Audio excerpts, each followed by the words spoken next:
तो क्या हो अगर आप भीड़-भाड़ वाले शहर में भी रहकर अकेलापन महसूस करें? मैं बात कर रहा हूँ टैक्सी ड्राइवर मार्टिन स्कॉर्सेज़ी की 1976 में आई टैक्सी ड्राइवर मूवी की, जिसमें रॉबर्ट डी नीरो ने लीड रोल निभाया है। तो आज है डे 3 और मूवी चैलेंज का डे 3 है, तो पहले मैं ज़रा शॉर्ट बना दूँ, फिर मैंने सोचा नहीं यार इस पे डीप में बातें करनी है, तो लॉन्ग वीडियो बनानी चाहिए। तो सबसे पहले तो मूवी का शॉर्ट समरी कर लेते हैं, ये मूवी है क्या? देखो, इसमें एक बंदा ट्रैविस बिकल करके जिसने रॉबर्ट डी नीरो ने जो कैरेक्टर निभाया है, उसका नाम ट्रैविस बिकल है। तो सबसे पहले वो वॉर से आया हुआ है, तो वो इतना कनेक्टेड नहीं है यहाँ टैक्सी एजेंसी में। वहाँ जाके अपने जॉब ढूंढता है और एक टैक्सी ड्राइवर की जॉब करने लगता है। तो जब वो जॉब करता है तो रात की शिफ्ट में जब वो जॉब करता है तो तब उसे पता चलता है कि जो शहर है बहुत ही घिनौना शहर दिखाया है, मतलब उसको बहुत गंदा शहर दिखाया है। वहाँ पे रात में प्रोस्टिट्यूट घूमते हैं, जो चोरी चकारी डकैती मारपीट प्रोस्टिट्यूट का काम करना, ड्रग्स, ये सब, तो वो सब रात को ही बाहर निकल के आते हैं। तो टैक्सी में मतलब रॉबर्ट डी नीरो को, मतलब वो ट्रैविस बिकल को ये सब देख के मतलब बड़ा गंदा लगता है, तो इसलिए वो इस दुनिया से मतलब बड़ा घिनौना लगता है उसे, और वो कनेक्टेड फील नहीं हो पाता। उसके अंदर एक लॉनलीनेस जन्म लेता है, जिसके कारण वो काफ़ी अकेलापन फील करने लगता है, क्योंकि वो दुनिया उसके लायक नहीं होती। जैसी मतलब उसने सोची होगी वॉर से आने के बाद, जिन लोगों के लिए उसने लड़ा वो वैसी नहीं है। लेकिन हाँ, हाल ही में उसे एक लड़की पसंद आती है, बैट्सी, जो कि एक पॉलिटिकल पार्टी के कैंपेन के लिए काम कर रही होती है। तो उसे वो पसंद आती है, रोज़ उसको देखता है, मतलब देखता क्या घूरता है। तो थोड़ा उस लड़की को अजीब सा लगता है, बाद में उसे वो इम्प्रेस कर लेता है अपनी बातों से। हालांकि उसे आता नहीं है कि लड़कियों से कैसे बात करते हैं क्या करते हैं, लेकिन फिर वो उसे इम्प्रेस कर लेता है, उसके साथ कॉफ़ी पे भी जाता है। तो पहली डेट पे फोटोग्राफिक थिएटर में लेके चले जाता है। हालांकि उसे पता नहीं, उसके इंटेंशंस गलत नहीं होते, लेकिन अब उसे पता नहीं है कि कैसे ले जाना है। खुद भी अकेला जब रहता है फील करता है तो वहीं जाता है, तो उसे भी पता नहीं होता कि कैसे लड़की को कैसे कहाँ ले जाना है उसे, क्योंकि वो तो एकदम अनकनेक्टेड है, क्योंकि वो तो वॉर से आया है। तो उसे वहाँ ले जाता है, वहाँ ले जाके वो नाराज़ रहती है, बट से उससे बात करना बंद कर देती है। फिर धीरे धीरे उसके अंदर अकेलापन जन्म लेता है। वो गन जब खरीदता है सारे, तो हथियार खरीदने लगता है, कई सारे गन्स आर्म्स आर्म्स वो हथियार खरीदता है, अपने अपने अंदर मतलब अपने बॉडी पार्ट्स में चिपका लेता है उनको, ये सब, ताकि कोई भी दिक्कत हो तो मैं तैयार रह सकूँ, मैं इस गंदगी को साफ़ करने कर सकूँ। तो ये ऐसे ऐसे धीरे धीरे मूवी आगे बढ़ती है। फिर उससे एक प्रोस्टिट्यूट होती है जो कि 12.5 साल की होती है, बच्ची होती है, तो आइरिस, उसका नाम आइरिस होता है। उससे भी मिलता है और उसे समझाता है कि तुम ये सब मत करो, ये सब छोड़ दो, अपने घर जाओ, वहाँ पढ़ाई लिखाई करो। लेकिन वो उसको बताती है कि नहीं, ये सब ठीक है। और जो उसके दोस्त हैं वो उसको ज़्यादा समझते हैं उसके परिवार से ज़्यादा। तो मतलब ऐसे जो ये सब कहानी आगे बढ़ती है, तो वैसे भी वो लोनलीनेस और पीटीएसडी से सफ़र कर ही रहा होता है और रात में उसे नींद आती नहीं है। तो और वो आइरिस को एक लेटर लिखता है, जिसमें वो लिखता है कि तुम अपने घर चले जाना, और हो सकता है हम आखिरी बार मिलें, हम आखिरी बार मतलब हमारी मीटिंग हो ही है, और तुम अपने घर चले जाना, क्या पता मैं इस बार मरा हुआ ही मिलूँ तुम्हें।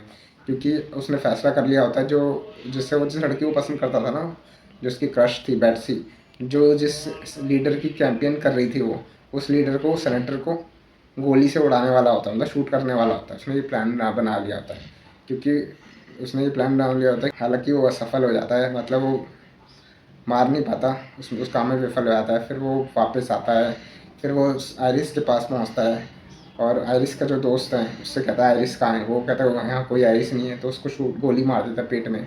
फिर ऐसी गोलीबारी होती है काफ़ी ज़्यादा आइरिस को बचाने के लिए, उसको भी लग जाती है, रॉबर्ट डी नीरो को भी गोली लग जाती है।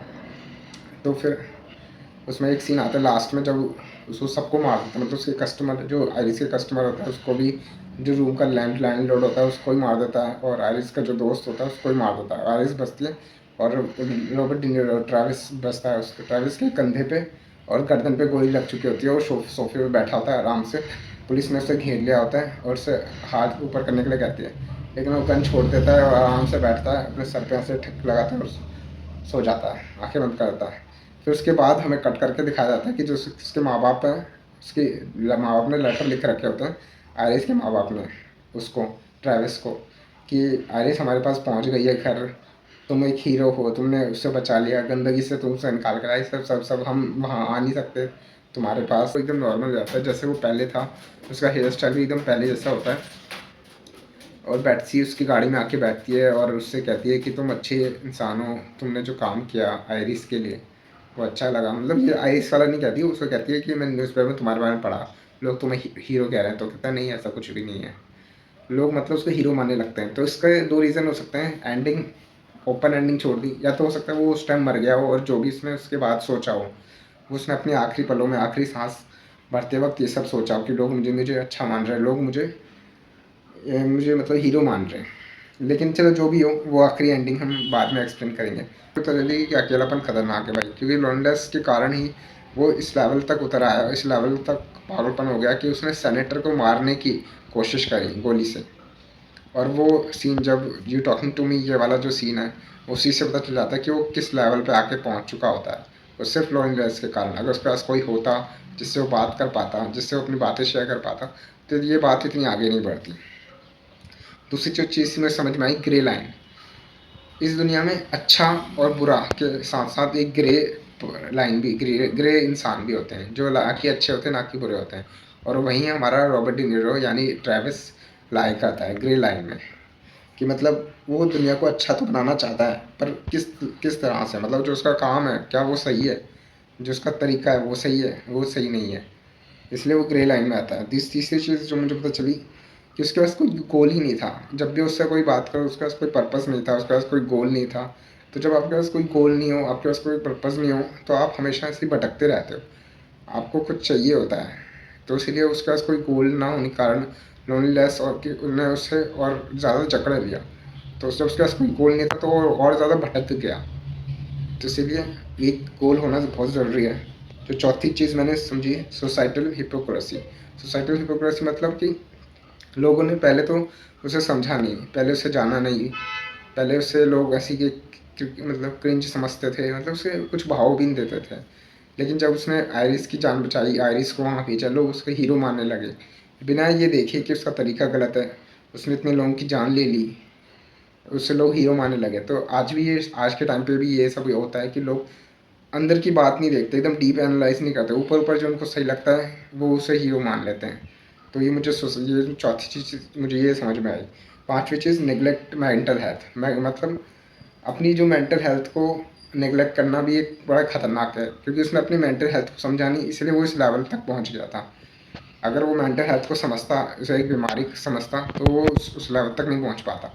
इसलिए जो हम आज के टाइम भी हमें अभी हमें कोई सी भी अकेलापन होता है थोड़ा सा भी, या फिर कुछ भी होता है, तो हम उसको इग्नोर कर देते हैं, हम पार्टी कर लेते हैं, ये सब कर लेते हैं। लेकिन बात वो नहीं है, मेंटल हेल्थ बहुत ज़रूरी है, इसे नेगलेक्ट नहीं करना चाहिए। नेगलेक्ट किया तो मूवी में दिखाया ही है इसका क्या अंजाम होता है। तो इसीलिए मेंटल हेल्थ को जानना बहुत ज़रूरी है। और जो छठी चीज़ ये है कि अगर आपने मूवी नहीं देखी अभी तक तो देख लो। टैक्सी ड्राइवर नाम है, मार्टिन स्कॉर्सेज़ी की डायरेक्शन की है, 1976 में आई थी और बहुत ही बेहतरीन फिल्म है, लोनलीनेस, पीटीएसडी और इंसोम्निया के ऊपर। जाके देखो। और ओपन एंडिंग वो अलग एक डिबेट है, ओपन एंडिंग की सोच रहा था, सपना था, या फिर ये सब सच में हुआ भी कि नहीं हुआ, तो वो सब अपनी एक अलग डिबेट है, उस पर बात ना करें। जो मैंने ये बात करी है सिर्फ ये मैंने सीखा, ये 5 चीज़ें जो इनसे हैं। आपने क्या सीखा है? आपने अगर देखी है तो कमेंट करें। Thanks for watching.